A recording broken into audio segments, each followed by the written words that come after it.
Hi everyone, it's Christina.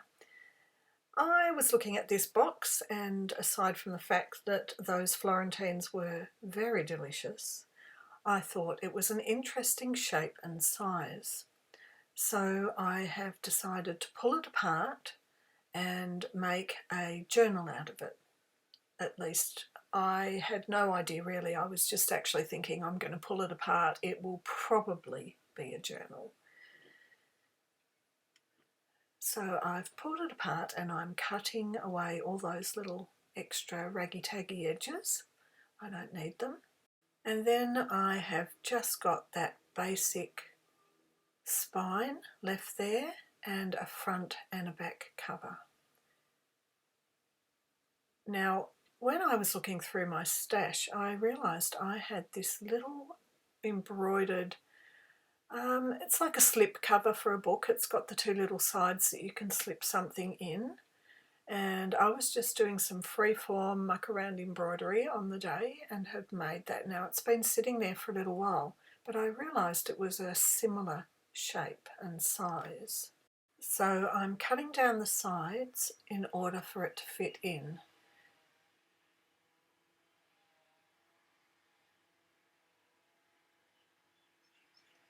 And then wondering, where will I go from here? So I thought I'm going to glue on some padding, some wadding. So I'm sanding down just so that it will take the glue a little bit better, and I'll use batting for it. And here I'm using some fabric glue, and this fabric glue I got from our local Spotlight. It was talked of as fabric glue, but honestly it's more like PVA glue. It doesn't work like Fabric Fix, it's not quite the same, so I'm smearing as much on as possible. Now I've just got my old crumpled wadding out from the cupboard and I've put that down, the card down onto the wadding, so I could just make sure that there was enough all around the outside. Didn't, have too little around the edge. And then I've put some books down on it to flatten it out and left that for a while to dry. So while that was drying, I found this bit of upholstery material that I'd recently bought at Spotlight and thought that the purple would match in with the theme really well. Now I lay it down thinking maybe the selvage edge will just go in there and I'll be able to cut a square without cutting into too much, because you never know when you want to use a bigger piece. But then I realised I really wanted that heron, I think it's a heron, to show up, and I really wanted as much of that purple with the flowers on as possible. So I marked around the edge, decided it was probably better to use a fabric pen to get the size and the shape, and then cut that square out.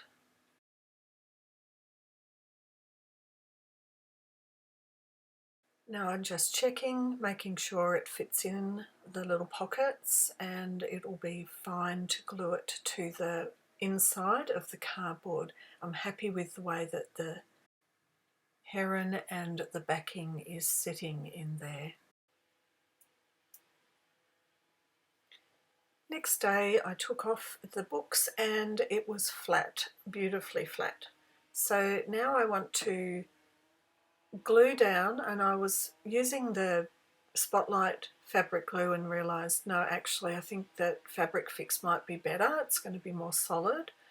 So I'm putting the glue on, and then I'm realising actually I don't think I want that much around the edge. So that was a little bit unplanned of me. And so I'm just folding it over, gluing it down.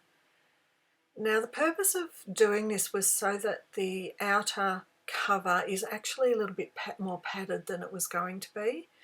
I'd used originally a rather thin satin for the base that I sewed onto, so this is really going to give that bit extra. So I put some more Fabric Fix on just in case it had dried out, And now I am centering this piece and putting it over. Now to me those little bits of white batting on the outside don't matter because they're going to tuck into that outside cover. And once again I'm clipping down and leaving to dry.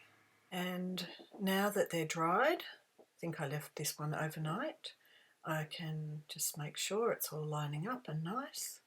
Now here I'm aware that the upholstery material is a bit bigger, and in order to fit it in nicely I am just going to cut a little bit roughly where the pocket starts and glue those corners down.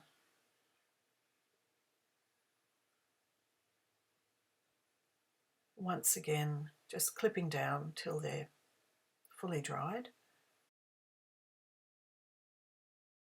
So here we are the next day, it's all dried, and I'm just going to test that it fits. Now that little bit of extra I'm going to glue down when I've put my signatures in. And that'll keep that neat up the top there. I'm thinking that little raggy edge on the left hand side I might have to do something to seal those, but that could just be one of the days it's a project. So here I'm just pointing out that when I sew my signatures in, I'll sew it onto this backing and then I will glue it in under into the pockets. So you won't see the binding, it'll be hidden. The stitches will be hidden in between the outer cover and that inside bit. So I was making this because I saw the box and went, oh, I haven't made a journal in a while, I'll just have a play. And what did happen was Sarah from Roxy Creations put up a video about a project for next year, and Rachel also has the video, so Sarah and Rachel are collaborating. So the project's going to be called #Roxy's Journal of Stitchery, and I'll put the links for Sarah and Rachel's videos below. So I'm going to join in and have fun doing that project over the year. It's going to be especially exciting because I'm going to enjoy seeing some of Sarah and Rachel's favourite embroiderers, as well as them sharing a lot of their mother's work, which is wonderful to see as well. So thanks for watching, and I'll be back with part 2 where I get my paper ready for a signature, because I am going to use this as a dual embroidery and multimedia book. And stay tuned. Can't wait. Bye for now.